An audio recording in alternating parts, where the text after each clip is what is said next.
ये आपको बताएं कि चीफ इलेक्शन कमिश्नर और 2 मेंबरान की तैनाती के मामले पर स्पीकर कौमी असम्बली अयाज सादिक ने अपोजिशन लीडर उमर अयूब के खत का जवाब दे दिया है।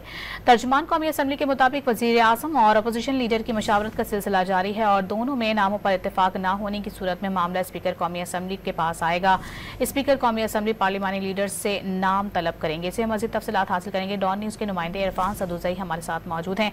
इरफान, इस खबर से मुतालिक क्या तफसीलात हैं मजीद आपके पास?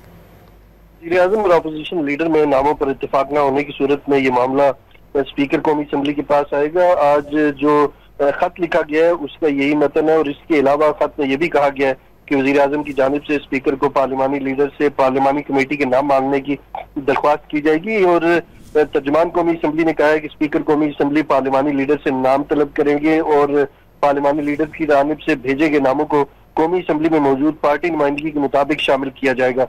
इसके अलावा तर्जुमान कौमी असम्बली ने कहा कि हुकूमत और अपोजिशन दोनों की जानिब से नाम भिजवाए जाएंगे तभी कमेटी बनेगी और कमेटी की तश्कील वज़ीर आज़म और अपोजिशन लीडर की मुशावरत मुकम्मल होने से पहले मुमकिन नहीं है।